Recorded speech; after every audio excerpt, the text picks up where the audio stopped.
السلام عليكم ورحمة الله وبركاته، يا رب تكونوا بألف خير.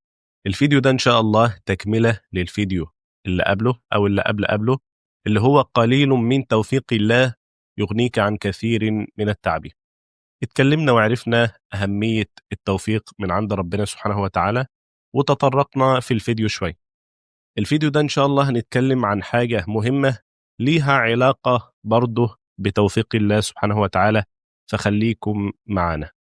الله الذي جعل لكم الأنعام لتركبوا منها ومنها تأكلون ولكم فيها منافع ولتبلغوا عليها حاجة في صدوركم وعليها وعلى الفلك تحملون ويريكم آياته فأي آيات الله تنكرون أفلم يسيروا في الأرض فينظروا كيف كان عاقبة الذين من قبلهم كانوا أكثر منهم وأشد قوة وآثارا في الأرض فما أغنى عنهم ما كانوا يكسبون فلما جاءتهم رسلهم بالبينات فرحوا بما عندهم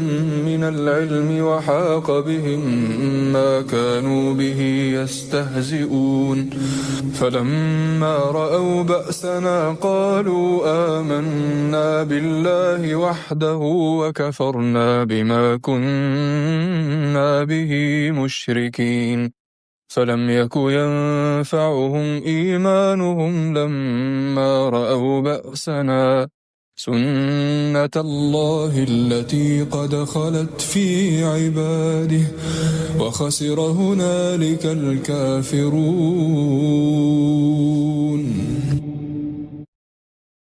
طيب، بدون مقدمات كتير ندخل في الموضوع على طول عشان ما نطولش عليكم. أسباب عدم التوفيق. طبعا انتوا عارفين ان انا هتكلم من منظور شرعي. ممكن حد يقول لي طب ما انت لو بصيت على غير المسلمين تلاقي فيهم الدكاترة والعلماء والفيزيائيين والكيميائيين، وفي كل المجالات هتلاقي ان غير المسلمين متقدمين بل يفوقوا المسلمين. بص، كلامك ده في جزء منه صحيح وجزء منه مش صحيح، هرد عليه في الفيديو ده إن شاء الله، بس خليك معايا. والأول هنتكلم من منظورنا الشرعي الإسلامي. أسباب عدم التوفيق، هو في أسباب كتير لكن إحنا هنكتفي بكام سبب كده. أول حاجة إضاعة الصلاة. هتقول لي إزاي إضاعة الصلاة من أسباب عدم التوفيق في حياتي أو في الدراسة أو في أي حاجة؟ هقول لك إن أنت لو سمعت المؤذن وهو بيأذن بيقول إيه؟ حي على الصلاة حي على الفلاح. يعني تعالى صلي عشان تفلح، عشان تنجح، عشان تتوفق. فحضرتك ضيعت الصلاة، فمنتظر الفلاح والتوفيق؟ مش هينفع، ما تجتمعش إضاعة الصلاة مع النجاح والتوفيق. تاني حاجة الذنوب والمعاصي. هتقول لي إيه علاقة الذنوب والمعاصي بعدم التوفيق؟ هقول لك إن أنت لو بصيت معايا في القرآن الكريم هتلاقي ربنا سبحانه وتعالى قال واتقوا الله ويعلمكم الله. ومن معنى تقوى الله كما قال علي بن أبي طالب رضي الله عنه الخوف من الجليل والعمل بالتنزيل والاستعداد ليوم الرحيل. فأنت مش هتخاف من ربنا سبحانه وتعالى وتعمل باللي ربنا سبحانه وتعالى نزله سواء من القرآن أو السنة وتستعد ليوم الرحيل غير بترك الذنوب والمعاصي. الإمام الشافعي رحمه الله لما اشتكى لوكيع شيخه إن هو ما بقاش يحفظ زي الأول، ورد عن الإمام الشافعي رحمه الله إن لما كان بيجي يحفظ كان بيحط إيده على الصفحة الثانية من الكتاب علشان ما يحفظهاش قبل الصفحة الأولى. فشوف دماغه كانت عاملة إزاي رحمه الله. المهم هو اشتكى للشيخ بتاعه وكيع رحمهم الله إن هو ما بقاش يحفظ زي الأول، فقال شكوت إلى وكيع سوء حفظي فأرشدني إلى ترك المعاصي وقال اعلم إن العلم نور ونور الله لا يهدى لعاصي. تالت حاجة وهي الصحبة.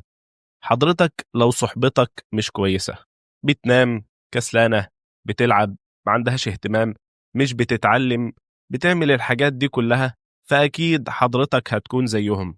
انتوا 4 بتعملوا نفس الحاجة، فانت الخامس بتاعهم.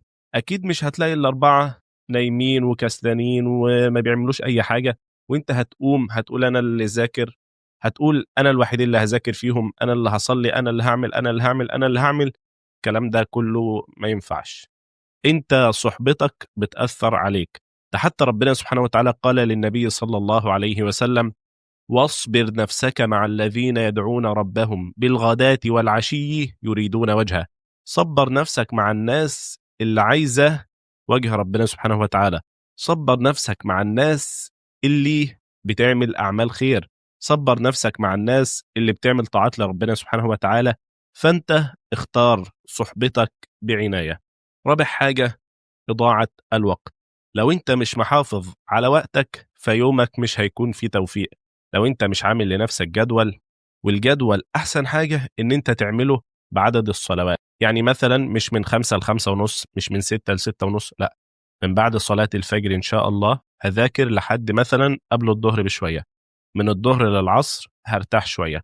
من العصر للمغرب مثلا هقعد مع أهلي. من المغرب للعشاء هقرأ وردي من القرآن الكريم. من بعد العشاء ممكن أعمل حاجات خفيفة وبعد كده أنام.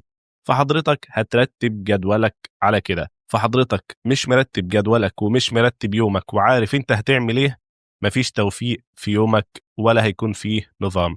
رقم 5 وآخر حاجة قبل ما نخش في الكلام اللي احنا اتكلمنا فيه الأول إن غير المسلمين ناجحين، وهي الصدق مع الله سبحانه وتعالى. هتقول لي إيه علاقة الصدق مع الله سبحانه وتعالى بأسباب عدم التوفيق؟ هقول لك إن أنت لو صادق مع ربنا سبحانه وتعالى، ربنا سبحانه وتعالى هيديك. هحكي لك قصة هتعرف إزاي بسببها إن الصدق مع ربنا سبحانه وتعالى بيسبب وبيجيب التوفيق. كان في واحد على أيام النبي صلى الله عليه وسلم دخل في الإسلام. فالمهم كانت في غزوة من الغزوات، فالصحابة راحوا الغزوة والراجل ده معاهم. المهم قالوا للراجل إن أنت هتقف في آخر الجيش، يعني هيساعدهم في بعض الحاجات أو هيمسك الحاجات، أيا كان هيعمل إيه. المهم في الغزوة دي المسلمين انتصروا، والصحابة راحوا يدوا للراجل ده نصيبه من الغنائم. فالراجل قال لهم إيه ده؟ قالوا له ده نصيبك. فالمهم الراجل والصحابة راحوا للنبي عليه الصلاة والسلام، فبيقول له يا رسول الله إيه ده؟ فالنبي عليه الصلاة والسلام بيديله نصيبه من الغنائم. فقال له يا رسول الله ما على هذا بايعتك، إنما بايعتك لأقاتل في سبيل الله فأضرب بسهم ها هنا، وأشار في مكان في رقبته. فالنبي صلى الله عليه وسلم قال: إن تصدق الله يصدق. لو أنت صادق مع ربنا سبحانه وتعالى، ربنا سبحانه وتعالى هيهديك للحاجة اللي انت عايزها. المهم بعد شوية قامت غزوة تاني من الغزوات، والراجل ده اللي هو الصحابي ده راح مع الصحابة عشان يقاتلوا في سبيل الله. المهم بعد شوية الراجل ده مات، والسهم جه زي ما هو شاور بالظبط. الغزوة خلصت والمسلمين انتصروا، والنبي عليه الصلاة والسلام كان من عادته ان هو بيتفقد احوال المسلمين اللي مات واللي اتصاب وكده. فالمهم النبي عليه الصلاة والسلام بيتفقد احوال المسلمين والصحابة، فالصحابة تلاقوا الراجل ده فجابوه للنبي عليه الصلاة والسلام وبيحكي له، بيقولوا له يا رسول الله ده الراجل اللي اتكلم معك. فالنبي عليه الصلاة والسلام قال لهم هو؟ قالوا نعم. فالنبي عليه الصلاة والسلام قال إيه؟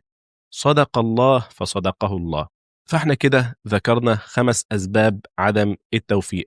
طيب قبل ما نختم الفيديو هنتكلم في الكلام اللي احنا قلناه في الأول.